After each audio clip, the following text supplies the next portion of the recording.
ঘড়িতে বাজে ভোর 5:30 আর আমরা এসে পৌঁছেছি নিউ দীঘায়। বাস থেকে নেমে তড়িঘড়ি করে এগিয়ে চললাম সমুদ্রের বিচের দিকে সূর্যোদয় দেখব বলে। আমার সাথে আছে ইমরান।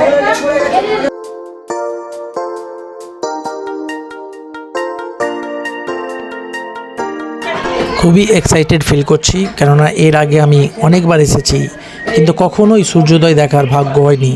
তাই আজ সময় নষ্ট না করে আমরা আস্তে আস্তে এগিয়ে চললাম।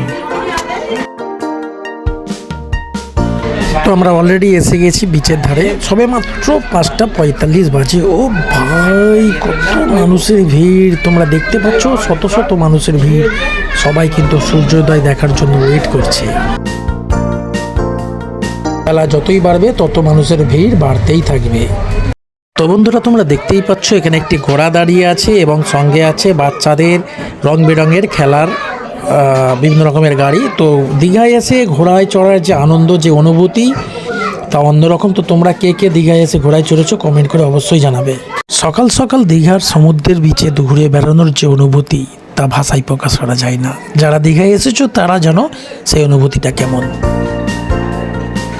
পশ্চিমবঙ্গের মেদিনীপুর জেলার বঙ্গোপসাগরের তীরে অবস্থিত বহুল জনপ্রিয় এই পর্যটন কেন্দ্র এই দীঘার সমুদ্র সৈকত। প্রতি বছর লক্ষ লক্ষ মানুষ ভিড় জমায় এই পর্যটন কেন্দ্রে। শুধুমাত্র পশ্চিমবঙ্গ নয়, দেশের বিভিন্ন রাজ্য থেকে বিভিন্ন ভাষার মানুষ এখানে আসে নিজেদের একঘেয়েমি জীবন থেকে কিছুটা সুন্দর মুহূর্ত কাটানোর জন্য। যারা দীঘায় আসেনি তো তারা অবশ্যই একবার জীবনে দীঘায় এসে ঘুরে যাবে। নিজেদের একঘেয়েমি জীবন থেকে কিছুটা সুন্দর মুহূর্ত দীঘায় এসে কাটিয়ে যাবে। তো বন্ধুরা, তোমরা দেখতেই পাচ্ছ বহু মানুষ অধীর আগ্রহ নিয়ে অপেক্ষা করছে সূর্যোদয় দেখার জন্য।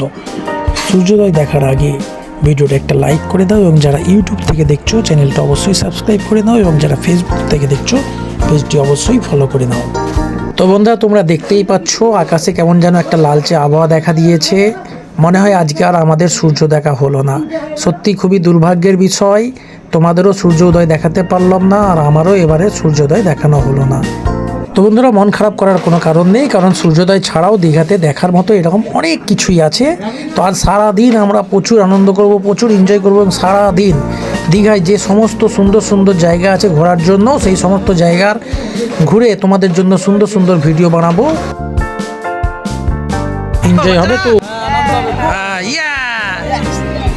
তো বন্ধুরা, তোমরা দেখতেই পারছো অবশেষে সূর্য একটা বিন্দুর আকারে দেখা দিয়েছে। সূর্য মামা আমাদের দেখা দিল, কিন্তু সূর্য উদয় আর দেখতে পেলাম না। সূর্যোদয়ের যে সৌন্দর্য, সূর্য উদয় হওয়ার সময় যে দারুণ একটা অনুভূতি, সেটা আজকে আমাদের আর হলো না, সেই অভিজ্ঞতাটা আমাদের হলো না এবং তোমাদেরও আমি দেখাতে পারলাম না সূর্যোদয়ের সেই সুন্দর মুহূর্তটা। সূর্যের এই বিন্দু সূর্য নিয়েই সবাই ছবি তুলতে ব্যস্ত আছে, কারণ সূর্য উদয় দেখার জন্য যেভাবে আগ্রহ ছিল মানুষের, যেভাবে ব্যাকুল ছিল, তারা প্রত্যেকেই কিন্তু তাদের মনটা একটু মনক্ষুণ্ণ হয়েছে। তো তারা এই সামান্য সূর্য বিন্দু নিয়েই কিন্তু তারা ছবি তুলতে ব্যস্ত আছে। তো তোমরা দেখতে পাচ্ছ সমুদ্রের সঙ্গে যে সূর্য বিন্দুটা লেগে আছে, এটা যদি সূর্য উদয় হওয়ার সময় এই সৌন্দর্যটা আরও অসাধারণ লাগতো। তো তোমরা যারা দেখেছো তারা তো জানোই সেটা। তো আস্তে আস্তে বেলা বেড়েই চলেছে। তো দেখতে পাচ্ছ বেলা যত বাড়ছে তত ভিড়ও এখানে বাড়ছে। তো তোমরা সঙ্গে থাকো এবং পেজটি ফলো করে নাও। আজকে সারাদিন আমরা খুব এনজয় করব, খুব আনন্দ করব, কারণ দীঘা সত্যিই একটা অতুলনীয় পর্যটন কেন্দ্র।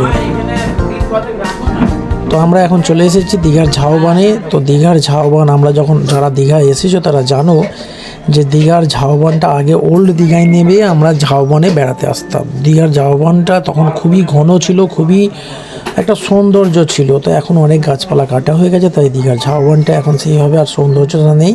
তো তোমরা দেখো দীঘার যে ঝাউবনটা আগের তুলনায় অনেকটাই ফাঁকা হয়ে গেছে, কিন্তু তবুও একটা দারুণ লাগছে, কারণ ঝাউ গাছের যে ঝাউবনের যে একটা সৌন্দর্য একটা অসাধারণ লাগে। তো বন্ধুরা, এই ধরনের ভিডিও পেতে চ্যানেলটি অবশ্যই সাবস্ক্রাইব করে নাও এবং যারা ফেসবুক থেকে দেখছো পেজটি অবশ্যই ফলো করে নাও, কারণ প্রতিনিয়ত এখন থেকে প্রতিনিয়ত আমরা এই ধরনের নিত্য নতুন ব্লগ ভিডিও তোমাদের পরিবেশন করতে থাকব।